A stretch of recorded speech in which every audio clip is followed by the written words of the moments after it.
क्या होगा जब भगवान का अंतिम अवतार धरती पर आएगा। वह अवतार जो सिर्फ पाप का नाश नहीं करेगा बल्कि एक नए युग सतयुग की स्थापना करेगा। और अगर आप सोचते हैं कि ये सिर्फ कल्पना है तो जरा सोचिए आज का समाज कैसा हो गया है, जहां बच्चे अपने ही माता पिता को वृद्धाश्रम भेज देते हैं, जहां धर्म अब व्यापार बन चुका है, जहां नारी की गरिमा रोज कुचली जाती है, जहां सच बोलना एक कमजोरी माना जाता है। क्या यही वो संकेत तो नहीं जिनका वर्णन पुराणों में किया गया है? लेकिन पुराणों में लिखा है कि कल्कि अवतार का जन्म संभल नगरी में होगा, एक ऐसे समय में जब पृथ्वी पर चारों ओर अंधकार होगा, बुद्धि भ्रष्ट हो चुकी होगी, धर्म खो चुका होगा। चुप, राम का नाम लेना मना है। और अधर्म शासन कर रहा होगा। और तब एक तेजस्वी रथ पर सवार श्वेत घोड़े हाथ में धर्म की तलवार लिए भगवान कल्कि आएंगे, असुरों, पापियों और अधर्मियों का संहार करने। लेकिन आपने कभी सोचा है कि जब कल्कि अवतार आएंगे तो क्या हम उनसे मिल पाएंगे? क्या भगवान कल्कि सच में आएंगे जैसे कहानियों में बताया गया है, या हमारी सोच से बिल्कुल अलग होंगे? क्या अधर्म की जड़ें इतनी गहरी है कि उन्हें उखाड़ने के लिए भगवान को खुद तलवार उठानी पड़ेगी? अगर आपने 2024 में आई फिल्म कल्कि देखी है तो आपके मन में ये सवाल भी जरूर आए होंगे। तो आज उन्हीं सवालों का जवाब हम आपको इस वीडियो के जरिए देंगे। वीडियो में अंत तक जरूर बने रहें। कल्कि।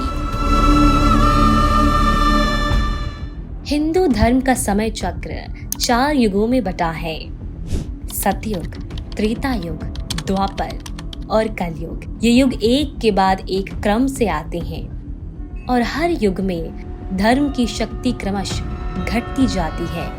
सतयुग में धर्म के चारों पांव मजबूत होते हैं, लेकिन जैसे जैसे समय आगे बढ़ता है एक एक कर गिरते जाते हैं। कलयुग का वह अंतिम युग है जिसमें धर्म का केवल एक पाया शेष रह जाता है। इसे युग के अंत में जब अधर्म अपने चरम सीमा पर होगा तब भगवान विष्णु का 10वां अवतार कल्कि के रूप में इस धरती पर प्रकट होगा। अब तक भगवान विष्णु के 9 अवतार हो चुके हैं। हर अवतार एक विशेष युग और परिस्थिति के लिए था। मत्स्य, कूर्म और वराह जैसे प्रारंभिक अवतार ब्रह्मांड की रचना और रक्षा से संबंधित थे। नरसिंह ने अधर्म के विरुद्ध शक्ति का रूप लिया। वामन ने अहंकार का विनाश किया। परशुराम ने क्षत्रियों के अत्याचार को रोका। राम ने आदर्श स्थापित किया। कृष्ण ने नीति और धर्म के बीच संतुलन सिखाया। बुद्ध ने करुणा और विवेक का मार्ग दिखाया। और अब अंत में आएंगे कल्कि। कल्कि अवतार का वर्णन विशेष रूप से श्रीमद् भागवत महापुराण, विष्णु पुराण, भविष्य पुराण और अग्नि पुराण से मिलता है। ये ग्रंथ स्पष्ट करते हैं कि जब संसार में अधर्म, अराजकता, लोभ और हिंसा इतनी बढ़ जाएगी कि धर्म का अस्तित्व संकट में पड़ जाए, तब भगवान विष्णु एक तेजस्वी, युद्ध कौशल और धर्मनिष्ठा योद्धा के रूप में जन्म लेंगे। तब इस अवतार का नाम होगा कल्कि। कल्कि का जन्म उत्तर भारत के एक छोटे से गांव संभल में होगा। यह एक ऐसी भूमि होगी जहां धर्म की अंतिम ज्योति बचेगी। कल्कि एक ब्राह्मण परिवार में जन्म लेंगे। उनके पिता का नाम विष्णु यश और माता का नाम सुमति होगा। वे एक धार्मिक, शांत और अध्ययनशील परिवेश में पलेंगे, लेकिन उनका जीवन साधारण नहीं होगा। बचपन से ही कल्कि में विशेष गुण प्रकट होंगे। तेज विवेक और न्याय की प्रबल भावना व वेदों और धर्म शास्त्रों का गहन अध्ययन करेंगे। साथ ही उन्हें शस्त्र विद्या, युद्ध कौशल और रणनीति का प्रशिक्षण भी मिलेगा। भगवान शिव के आशीर्वाद से उन्हें एक दिव्य तलवार प्राप्त होगी, ऐसी तलवार जो अंधकार को चीर सकती है और जो केवल धर्म के उद्देश्य से उठाई जाएगी। कल्कि के पास एक दिव्य घोड़ा भी होगा, देवदत्त, जो बिजली की गति से चलेगा और आकाश में उड़ने की क्षमता रखेगा। उसके साथ कई महान आत्माएं जुड़ेंगी, पुराने ऋषि, पुनर्जन्मे हुए योद्धा और धर्म की रक्षा में संकल्पित लोग। उनका उद्देश्य एक सैन्य विजय नहीं होगा, बल्कि एक आध्यात्मिक और नैतिक क्रांति होगी। वे युद्ध करेंगे, लेकिन उन विचारों से जो अधर्म को जन्म देते हैं, जैसे लालच, हिंसा, धोखा और पाखंड। पुराणों में बताया गया है कि कलयुग के अंतिम काल में राजाओं और नेताओं का नैतिक पतन होगा, सत्ता लोभ से भरी होगी, धर्म व्यापार बन जाएगा और सत्य को झूठ कहा जाएगा। ऐसे समय में कल्कि का प्रकट होना एक चेतावनी भी होगी कि ईश्वर चुप है, लेकिन अनुपस्थित नहीं है। वे अपने समय पर आते हैं और आते हैं तो परिवर्तन अनिवार्य होता है। कल्कि पहले अधर्मी राजाओं को चुनौती देंगे। वे भ्रष्ट तंत्र को समाप्त करेंगे। जो लोग धर्म का मुखौटा लगाकर अधर्म फैला रहे हैं, वे कल्कि की दृष्टि से नहीं बच पाएंगे। वे उस समाज की सफाई करेंगे जो बाहर से चमकदार लेकिन भीतर से सड़ा हुआ होगा।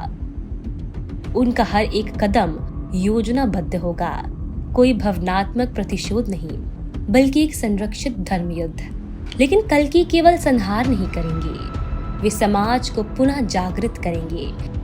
वे शिक्षकों को पुनर्स्थापित करेंगे, ज्ञान को सम्मान दिलाएंगे, स्त्रियों को गरिमा देंगे और बच्चों को संरक्षण में धर्म की कट्टरता से अलग करेंगे और उसे करुणा, विवेक और सत्य से जोड़ेंगे।